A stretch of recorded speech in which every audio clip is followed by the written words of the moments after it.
नमस्कार दोस्तों, पॉलिटी भाई रामकृष्णा चैनल में आपका फिर से स्वागत है। अगर आपने चैनल को अभी तक सब्सक्राइब नहीं किया है तो जल्दी कर लें और बेल आइकन को अवश्य दबा लें ताकि ज़रूरी वीडियो आप तक समय से पहुंचती रहे। चलिए, तो आज का हमारा टॉपिक है government of India act 1935।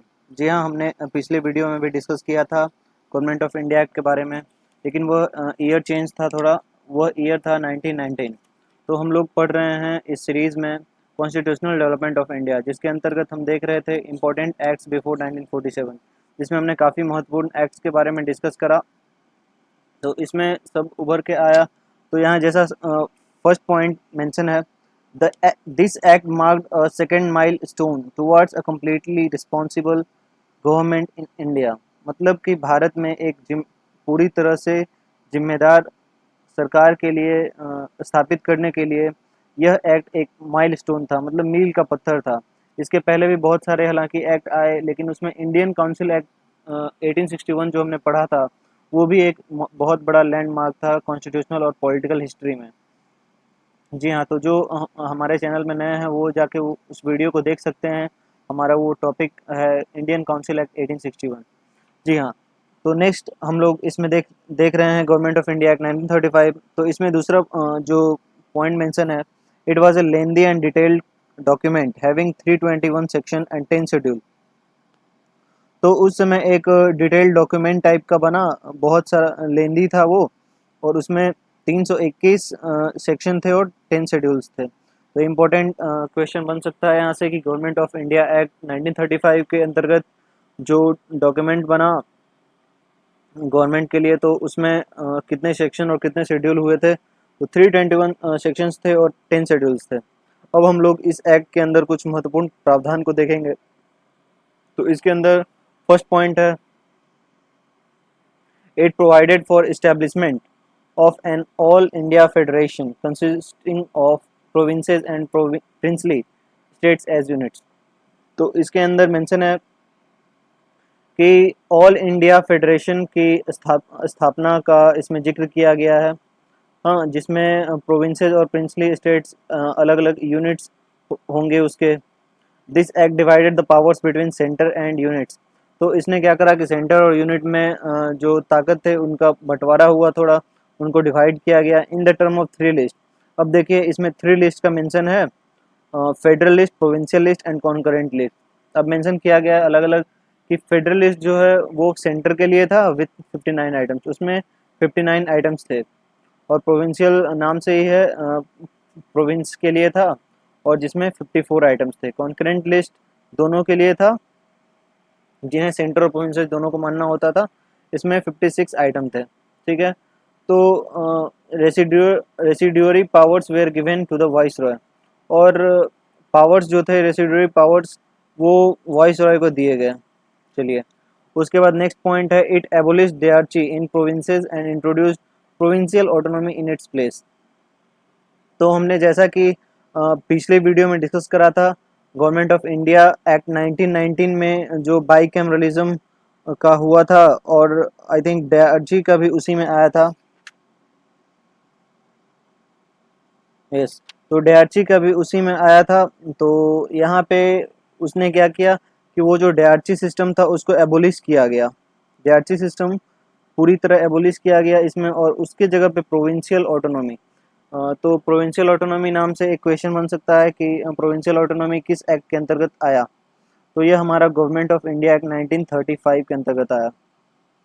Next point, fourth number, हम लोग देख रहे हैं, it introduced bicameralism in 6 out of 11 provinces. जो भी उस समय के 11 प्रोविंस थे, उसमें 6 में से एकदम बाईकैमरलिज्म को कर दिया गया इंट्रोड्यूस। अब 10 the legislatures of Bengal, Bombay, Madras, Bihar, Assam and United Provinces. तो उसमें जो 6 में थे वो कौन कौन थे, तो बंगाल, बॉम्बे, मद्रास और बिहार, असम और यूनाइटेड प्रोविंसेस। चलिए, तो it further extended the principle of communal representation.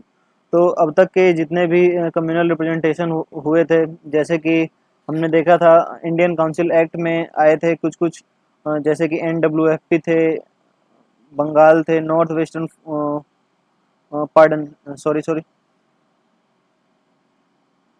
हमने देखा था इंडियन काउंसिल एक्ट 1909 में जो आया था उसमें मुस्लिम के लिए किया गया था सेपरेट इलेक्टोरेट। उसके बाद फिर 1919 में किया गया था उसको एक्सपेंड करके 6 इंडियन क्रिश्चियन एंग्लो इंडियन और यूरोपियन के लिए। तो उसी प्रकार उसी तर्ज पर यहाँ भी किया गया, इसको और फर्दर एक्सटेंड किया गया और यहाँ सेपरेट इलेक्टोरेट बनाए गए डिप्रेस्ड क्लास के लिए, शेड्यूल कास्ट, वोमेन और लेबर वर्कर्स के लिए।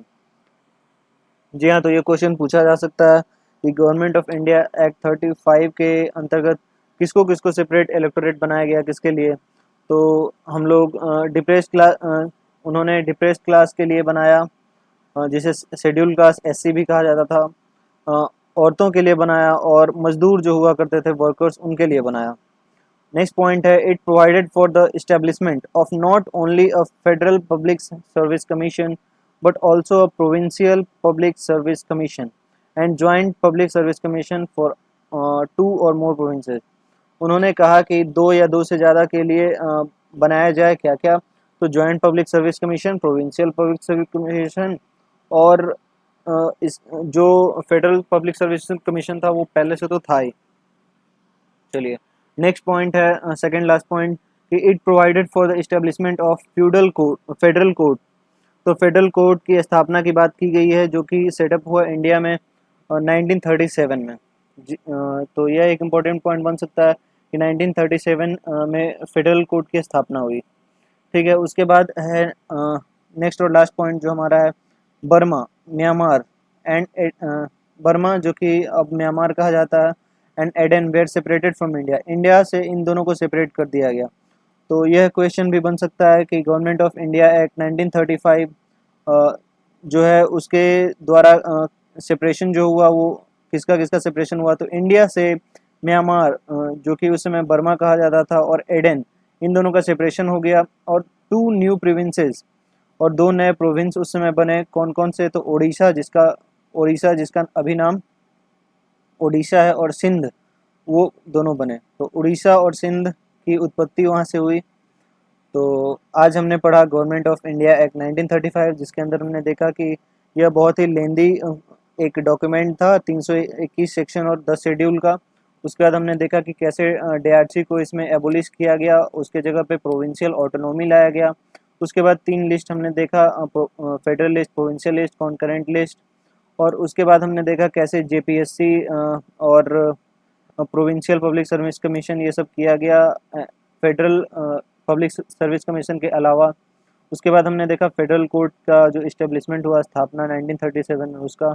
और अंत में हमने देखा कि कैसे म्यांमार और एडन जो है इंडिया से अलग हुए और उसके जगह पर नए 2 प्रोविंस बने, उड़ीसा और सिंध। तो that was all in our video. Video को ज़्यादा से ज़्यादा दोस्तों में शेयर करें, लाइक और सब्सक्राइब करना ना भूलें। कैसा लगा आपका वीडियो ज़रूर हमें बताएं, कुछ सुझाव हों तो कमेंट कर सेक्शन में ज़रूर बताएं। Keep smiling, keep spreading knowledge. धन्यवाद।